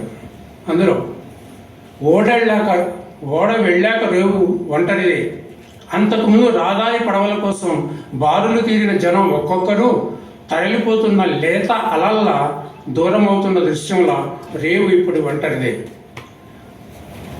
వాస్తవానికి మనిషి కదా ఒంటరి రేవు. రేవుకి గోదావరికి స్పర్శ మనిషే. ఒక మౌనానికి, ఒక శూన్యానికి, ఒక నిశ్శబ్దానికి ఇంత అలజడి ఉంటుందని అనుకోలేదు అంటాడు. వేకువ కిరణాల్లో, మధ్యాహ్నం ఎండల్లో, సాయంత్రం నీడల్లో, రాత్రిపూట నల్లని రంగుల్లో ఎక్కడ వెతికినా మనిషి అయిపు లేడు. ప్రకృతి అయిపు లేదు, మనిషి అయిపు లేడు. ఇద్దరికి మధ్య ఉండాల్సినటువంటి సమతౌల్యం కానీ, బాంధవ్యం కానీ, మమేకత్వం కానీ అన్నీ కొరవడిపోతున్నటువంటి దశని ఎత్తి చూపడానికి దీనికి ప్రతీకంగా తీసుకున్నాడని చెప్పి అనుకున్నాను. అయితే 3వ కవిత దుక్కి పొలం, నేలపురి రత్నాజీ గారి కవిత. రైతంటే 4 దిక్కులకు చాపిన అన్నం చేయి కదా అంటూ గొప్పగా ఎత్తుకున్నాడు ఈ కవితని. మనం మొదటి ముద్దని చుట్టి కళ్ళకద్దుకున్నప్పుడైనా గుర్తు తెచ్చుకోమంటాడు రైతుడు. ఈ పాదం చదివినప్పుడు నాకు మా నాన్నగారు గుర్తొచ్చారు. ఆయన రైతు. ఆయన ప్రతిరోజు అన్నం తింటున్నప్పుడు పొద్దున కానీ సాయంత్రం కానీ అన్నం కలుపుకొని మొట్టమొదటి ముద్దని కళ్ళకద్దుకుని అప్పుడు తినేవాడు. అన్నం పరబ్రహ్మ స్వరూపం అని చెప్పంటామే. అన్నం మనకి జీవధాతువు, మనకు శక్తినిస్తుంది. దాన్ని ఎలాంటి రీతిలోనూ మనం ఉపేక్షించకూడదు, దాన్ని గౌరవించాలి. మనకి జీవధాతువు ఏదైతే ఉందో దాన్ని మనం ప్రేమగా దాన్ని చూసుకో. ఇప్పటికే చాలా ఆలస్యం అవుతుంది, మనం తొందరగానే ముగించుకున్నాం. భట్టిప్రోలు దుర్గా లక్ష్మీ ప్రసన్న గారు ఆకాశవాణిలో కార్యక్రమ నిర్వహణాధికారిగా, తర్వాత regional academy of broadcasting and service RABM అంటారు, శిక్షణా సంస్థ, ఆకాశవాణి శిక్షణా సంస్థకి అసిస్టెంట్ డైరెక్టర్గా పనిచేశారు. ముఖ్యంగా నా శ్రీమతి ఉషారాణి, తను బాగా గొప్ప స్నేహితురాలు, మంచి స్నేహితురాలు వాళ్ళిద్దరు కూడాను. అండ్ అంత ఆత్మీయంగా ఉండేటువంటి వాళ్ళు, ఆ కుటుంబం కూడా మాకు ఇది. అలాగే డాక్టర్ ఆంజనేయ శర్మ గారు, ఇందాక వాటిలో చిన్నభద్రుడు గారు చెప్పారు, హనుమంతరావు గారి తమ్ముడు. హనుమంతరావు గారి యొక్క పుస్తకాలన్నీ కూడా దుర్గాలక్ష్మి ప్రసన్న గారు, ఆంజనేయ శర్మ గారు కలిసి వేశారు. దుర్గాలక్ష్మి ప్రసన్న గారు అనారోగ్యం వల్ల 22 ఏళ్ల క్రితం మృతి చెందారు. అయితే వారు అందరినీ ఎంత ప్రేమించే మనిషి అంటే, నేను ఈ కరోనా టైంలోనే ఓసారి చూడండి అంతే అని వాట్సాప్ ప్రసార సంచిక ఒక 3 ఏళ్ల పాటు నడపాలని ప్రారంభించినప్పుడు ఆవిడ ఆ హాస్పిటల్లో ఉండి కూడా మీరు చాలా శ్రమ పడుతున్నారు దీనికి అని చెప్పి అన్నారన్నమాట. అది చాలా పాపులర్ అయింది. ఆ 3 సంవత్సరాల యొక్క వాట్సాప్ ప్రసార సంచికకి సమాపనంగా భట్పురాలు ఆంజనేయ శర్మ గారు చేసినటువంటి ఆర్థిక సహకారం అన్ని కూడా డబ్బులు లేనప్పుడు కవితల పోటీ కవి సంధ్యతో నిర్వహించాలనేటువంటి కోరికతో కవి సంధ్య ఈ సమాపన సందర్భంగా కవి సంధ్యతో పోటీ చేయనుంది. అందుకు ఆంజనేయ శర్మ గారు ఎంతో సహకరించారు, ఈ కుటుంబంతో కూడా ఎంతో సహకరించారు.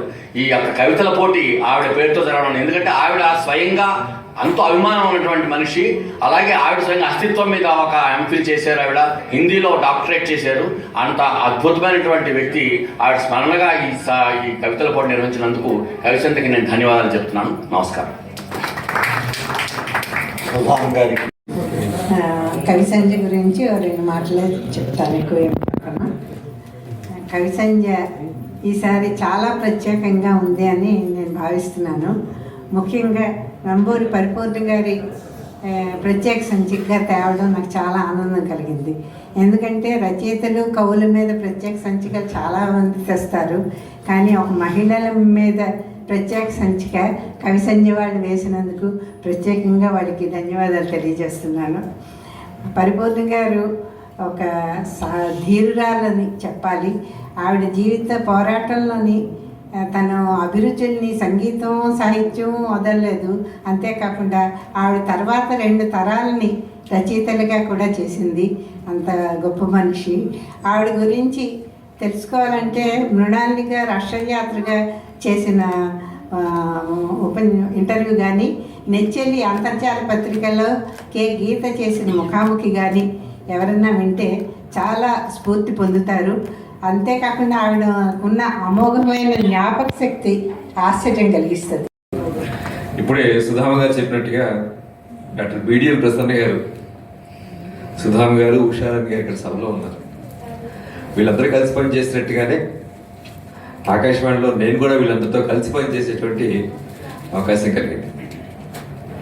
అలాగే డాక్టర్ ఆంజనేయ శర్మ గారు, వారి అమ్మాయి, అలాగే అల్లుడు కూడా ఉన్నారు ఈ సభలో. ఆంజనేయ శర్మ గారు CGHS అంటారు, సెంట్రల్ గవర్నమెంట్ హెల్త్ స్కీమ్లో డాక్టర్గా చేశారు. ఆయన చాలా నిబద్ధత కలిగినటువంటి డాక్టర్ ఆంజనేయ శర్మ గారు. సరే, వాళ్ళ సోదరులు డాక్టర్ బిఎస్ఎల్ హనుమంతరావు గారు, వీరభద్రి గారు ఒకసారి గుర్తు చేశారు. ప్రసన్న గారు ఒక మాట చెప్పాలి, ఎందుకంటే ప్రసన్న గారు ఇప్పుడు మా సుధామ్ గారు చెప్పినట్టుగా ఆర్ఏబిఎంలో చాలా కాలం పనిచేశారు. ఆవిడ ఆర్ఏబిఎంఏ కాదు, ఆవిడ ప్రోగ్రామ్ ఎగ్జిక్యూటివ్గా పనిచేసినప్పుడు కూడా మేమందరం, అంటే ఆవిడ ఒక రోల్ మోడల్ చాలామందికి. మాకన్నా సీనియర్ అయినా కూడా డాక్టర్ బిడిఎల్ ప్రసన్న గారు ఒక రోల్ మోడల్లా ఉండేవారు. ముఖ్యంగా ఆవిడ ఇంటర్వ్యూ చేసే పద్ధతి నాకు చాలా ఇష్టం. రేడియోలో అద్భుతమైన ఇంటర్వ్యూలు నేను ప్రసన్న గారి ఇంటర్వ్యూ ద్వారా విన్నాను. నేను ఆవిడ హిందీ, ఒరిజినల్గా ఆవిడ ఎంఏ హిందీ, కానీ ఆవిడ తెలుగు కార్యక్రమాలు కానీ, స్పోర్ట్స్ కానీ, ఉమెన్ కానీ, చిల్డ్రన్ కానీ, ఆకాశవాణిలో ఉండేటువంటి అనేక విభాగాలన్నింటినీ కూడా అద్భుతంగా నిర్వహించారు. ముఖ్యంగా ఆవిడ ఎక్కువ కాలం ఈ రీజనల్ ట్రైనింగ్ సెంటర్ అంటాం మేము, ఆకాశవాణిలో దూరదర్శన్ కలిపి సిబ్బందికి ఇచ్చే శిక్షణ సంస్థ. మొత్తం ఆవిడ ఈ 4 రాష్ట్రాలకి హైదరాబాద్లో ఉండేది. దాంట్లో ఆవిడ ప్లానింగ్ కానీ, ఆవిడ నిర్వహించిన పద్ధతి కానీ ఎప్పటికీ మేము మర్చిపోలేము. గొప్ప వ్యక్తి. ప్రసన్న గారి పదవి విరమణ చేసింది కూడా ఆంజనేయ శర్మ గారి హెల్త్ బాధ్యతను ఆవిడ VRS తీసుకున్నారు. భర్త గారి కోసం VRS తీసుకున్న ప్రసన్న గారు క్యాన్సర్తో బాధపడి వెరీ అన్టైమ్లీ ఆవిడ మమ్మల్ని అందరినీ వెళ్ళిపోవటం అనేది ఈ రెండు విషయాలు చెప్తాం అనిపించింది. మీ అవకాశం నాకు ఇచ్చినందుకు. అలాగే వేదిక మీద చాలామంది పెద్దలు, శివారెడ్డి గారు, వీరభద్రి గారు, కుప్పర్తి గారు, ఎంతమంది ఉన్నారు అందరూ, నా దేవదానరాజు గారు, శ్రీరాజ్ సుభద్రాదేవి గారు, అటు ఉషారాణి గారికి ప్రసన్న గారికి చాలా అత్యంత సన్నిహితులు. ఈరోజు కొన్ని అరుదైన విషయాలు భావిస్తూ ఇక కవి సంధ్య డాక్టర్ బట్టిప్రోలు దుర్గా లక్ష్మీ ప్రసన్న స్మారక వచన కవితల పోటీ బహుమతి గ్రహీతల్ని ఆహ్వానిస్తున్నాం. ప్రథమ బహుమతి ఆవాజ్ శారద గారు యాక్చువల్గా ఆకాశవాణి విజయవాడలో సీనియర్ అనౌన్సర్గా, ఆవిడ కూడా రేడియో ఆవిడే సీనియర్ అనౌన్సర్గా పదవి విరమణ చేశారు. అద్భుతమైన కవితలు రాస్తారు. ఈరోజు రాలేకపోయారు. వారి అమ్మాయి హృజ్య ఉంది. హృజ్య వాళ్ళ అమ్మగారి తరఫున ఈ మొదటి బహుమతిని స్వీకరించవలసిందిగా కోరుతున్నారు. ముఖ్య అతిథి శివారెడ్డి గారు, అలాగే ఆంజనేయ శర్మ గారు.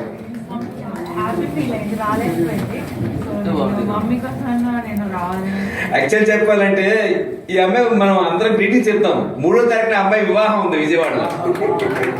పెళ్లి పనులు ఉంటే వాళ్ళ అమ్మగారు నాన్నగారు రాలేకపోయారు. సో వాళ్ళ అమ్మాయి వచ్చింది. ఒకసారి చూడం అందుకనే శారద గారు కూడా చెప్పింది ఆవిడ. అందుకనే ప్రసన్న గారు కొంతకాలం పనిచేశారు విజయవాడలో. సో విజయవాడలో పనిచేసిన కొద్ది కాలమైనా కూడా అందరితో అనుబంధం ఏర్పడింది. నాకు చాలా ఆనందంగా ఉందని చెప్పి తను చెప్పారు ఆవిడ. Thank you.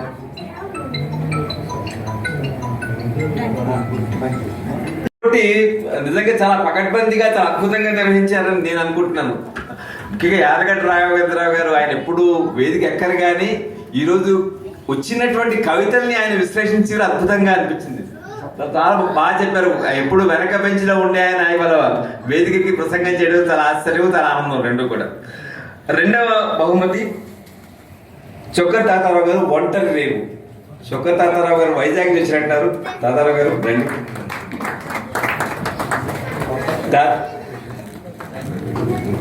తాతారావు గారు అనేక వేదికల్లో, వాట్సాప్ వేదికల్లో కనిపిస్తారు. కవిత్వాన్ని ఎప్పుడు సాధన చేస్తూనే ఉంటారు.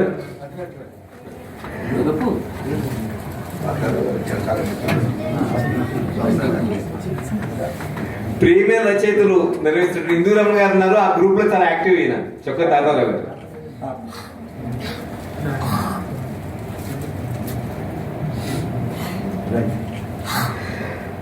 తృతీయ బహుమతి దుఃఖఫలం నేలపూడి రత్నాజీ గారు త్యాగం తెచ్చారు.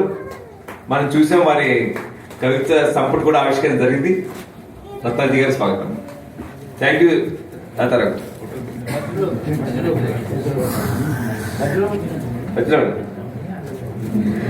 కవి సంధ్య డాక్టర్ బట్టిప్రోలు దుర్గా లక్ష్మీ ప్రసన్న స్మారక వచన కవితల పోటీల బహుమతులు మనం చూస్తున్నాం. ఇప్పుడు ఒకసారి మీ చప్పట్లు అవసరం. మీ అందరు కూడా మీ కర్తాల వల్ల అవసరం.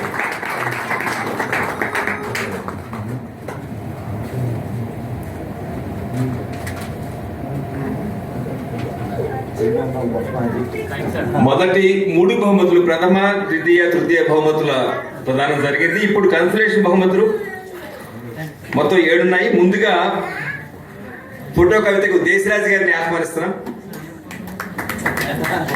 దేశరాజు గారు ఇప్పుడు సవ్యసాచి, అటు కవితో ఇటు కథలు రెండుని సాధన చేస్తున్నారు. ఈ మధ్య అలీబాబా అనేక దొంగల ఒక మంచి కథల సంపుడు కూడా వివరించారు. ప్రేమ కవితలు, యుద్ధ కవితలు దేన్ని వదిలిపెట్టరు. దేశరాజు గారి ప్రత్యేకత అది.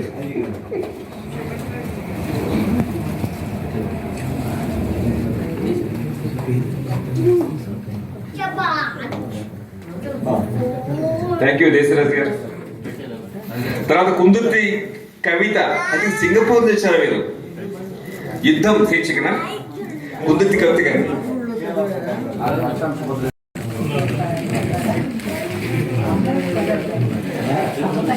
వీరి కవిత ఎనపెట్టారు. ఇంతకుముందే రాఘవేంద్ర గారు చెప్పారు, ఎనపెట్ట అనేది ఒక నాస్టాలజిక్ కవిత, ఒక నాస్టాలజిక్ ఆన్సర్ తీసుకుని రాశారని చెప్పని. లక్ష్మీపేట నుంచి వచ్చారు, ఆదిలాబాద్ జిల్లా, చాలా దూరం నుంచి వచ్చారు. వీరు కూడా రాజేశ్వరరావు గారు, లేదల్ల గ్రామం. ఒకసారి మీ కరతార్థులు అందరూ కూడా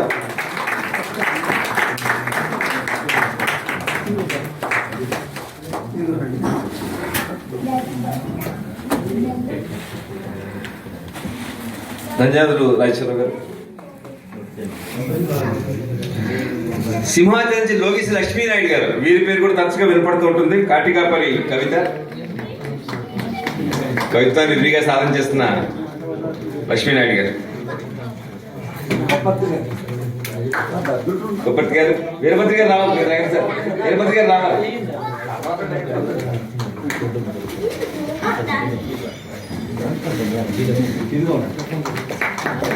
గత సంవత్సరం వీరభద్రి గారు ప్రపంచ కవితలకు సంబంధించి వారు తీసుకొచ్చిన పుస్తకాన్ని అందరికీ ఇచ్చారు. ఆ రోజు అది మాకు బాగా గుర్తుంది.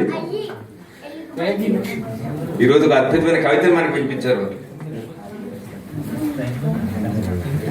తర్వాత శ్రీకాకుళం నుంచి మరొక కవి కె దాసుబాబు. సో దాసుబాబు గారు రాలేదు, వారికి విడిగా అందజేయడం జరుగుతుంది. దాసరి మోహన్ గారు ఉన్నారు, ఋతు నిష్క్రమణ. దాసరి మోహన్ గారు కూడా రెగ్యులర్ గా విరివిగా సాధన చేస్తున్న కవి, అన్ని వాట్సాప్ వేదికల్లో కనిపిస్తారు. వారికి వీరభద్రి గారు,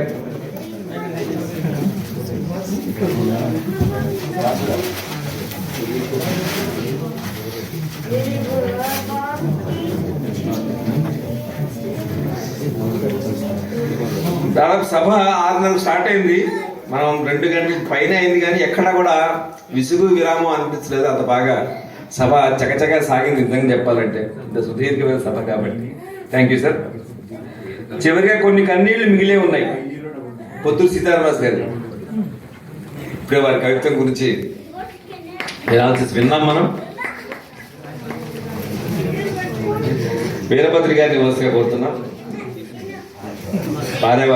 వారి పుస్తకాన్ని ఆవిష్కరించారు.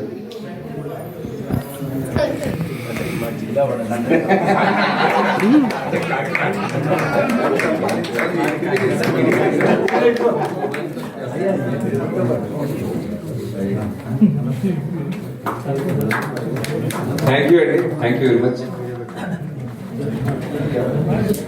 ఇంకా శిఖామణి గారి నేతృత్వంలో సన్మానం చేస్తున్నారు.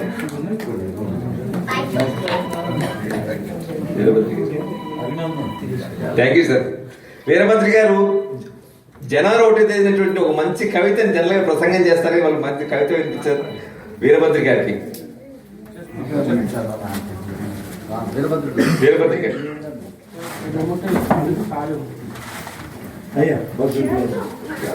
ఆంజనేయ శర్మ గారిని కప్పాల్సి కోరుతారు. అలాగే ఎంత చిక్కగా కవిత్వం రాస్తారో అంత చక్కగా ఈ కవితని ఎంపిక చేసేటువంటి కవి యార్లగడ్డ రాఘవేంద్రరావు గారు.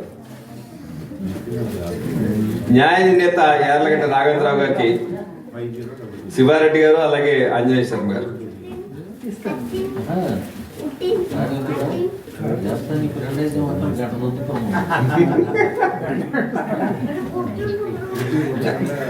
యార్లగడ్డ రాఘవేంద్రరావు గారు Andhrajyothy journalism school principal. So principal ఎలాగైనా లెక్చరర్ కదా, టైం పడుతుంది. సుధాకర్ గారు, ఆంజనేయ శర్మ గారికి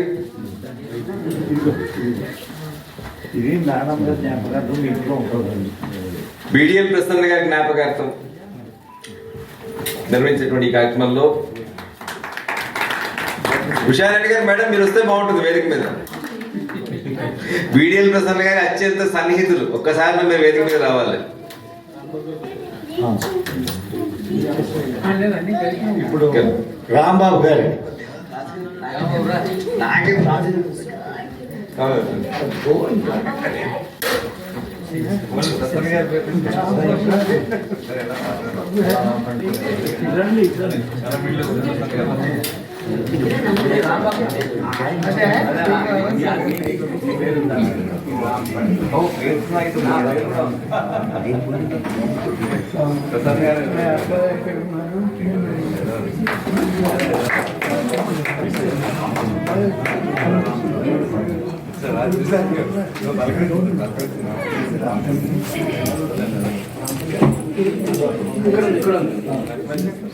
చల్లా రాంఫర్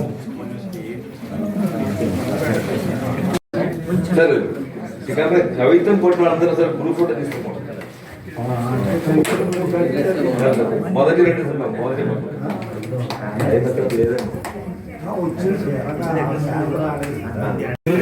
శ్రీనివాస్ వాసుదేవ్ గారు, శంకర్ గారు, వరంగల్ వచ్చిన శంకర్ గారు రండి. ఎవరైతే కవిత పుస్తకాలు ఆవిష్కరింపబడ్డాయో వారికి కూడా సత్కారం జరుగుతుంది.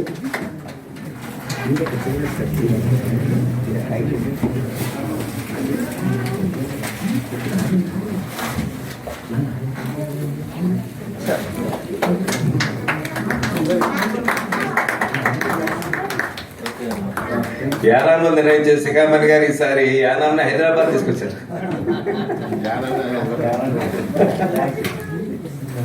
Thank you sir, thank you very much. కవి సమ్మేళన అట్లీస్ట్ బహుమతి కవితలు అయితే అట్లీస్ట్ మనం కవి సమ్మేళనలో హై స్కూల్ మొత్తం ఒంటరి రేవు వాడ వెళ్ళాక రేవు ఒంటరిదే. అంతకు ముందు రహదారి పడవ కోసం బారులు తీరిన జనం ఒక్కొక్కరు తరలిపోతున్న లేత అలల్లా దూరమవుతున్న దృశ్యంలా రేవు ఇప్పుడు ఒంటరిదే. ఒకప్పుడు గోదావరిని దాటాలంటే ఎన్ని సంబరాలు, ఎన్ని కేరింతలు. రేవు గోదావరితో మాట్లాడటం ఎన్నోసార్లు చూశాను. ఇప్పుడు మాట్లాడదామన్నా అక్కడ మనుషులు లేరు. రేవుకి గోదావరికి స్పర్శ మనిషే. ఒక మౌనానికి, ఒక శూన్యానికి, ఒక నిశ్శబ్దానికి ఇంత అలజడి ఉంటుందని అనుకోలేదు. మౌనంలో జ్ఞాపకాలను వెతుక్కోవడం, శూన్యంలో స్నేహాన్ని గుర్తు చేసుకోవడం, నిశ్శబ్దంలో దృశ్యాన్ని చూసుకోవడం సహజం. రేవు ఇప్పుడు ఆ పనిలోనే ఉంది. వేకువ కిరణాల్లో, మధ్యాహ్నం ఎండల్లో, సాయంత్రం నీడల్లో, రాత్రిపూట నల్లని రంగుల్లో ఎక్కడ వెతికినా మనిషి అయిపు లేదు. అరణ్యాలే కాదు రేవు కూడా బావురమండం ఇక్కడే చూస్తున్నాం. అరణ్యాలే కాదు రేవు కూడా బావురమండం ఇక్కడే చూస్తున్నాం. మనిషి రాక కోసం, పడవ జాడ కోసం రేవు నిరంతరం అన్వేషిస్తూనే ఉంది. పడవలు వస్తున్నాయి, పోతున్నాయి, అందులో మనుషులు లేరు. పడవలు ఆగినప్పుడే రేవుకు మనుషులతో పని. పడవలు ఆగినప్పుడే రేవుకి మనుషులతో పని. నీళ్లు మనుషులున్న ప్రతి చోటు రేవు కాదు.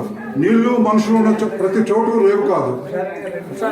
వంతెన పడ్డాక ఎంతటి రేవు అయినా ఒంటరిదే. వంతెన పడ్డాక ఎంతటి రేవు అయినా ఒంటరిదే. రేవు మీద తేలాడే మనుషులు ఒక్కొక్కరు గాలానికి చిక్కిన చేపల్లా వంతెనగా అతుక్కుపోతున్నారు. నిండు గర్భిణిలా వంతెన మనుషులను మోస్తూ రేవు దాటుతోంది.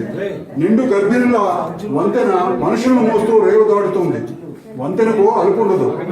ఎన్ని నదులైనా తనలో కలుపుకుంటుంది. వంతెనకు అలుపుండదు. ఎన్ని నదులనైనా తనలో కలుపుకుంటుంది. రేవులన్నీ కలిస్తేనే కదా వంతెన అయ్యేది. నది గర్భాన్ని చేర్చుకుంటూ వంతెన ఇప్పుడు మనుషుల్ని రవాణా చేసే మరపడం. నది గర్భాన్ని చేర్చుకుంటూ వంతెన ఇప్పుడు మనుషుల్ని రవాణా చేసే మరపడం. నమస్కారం.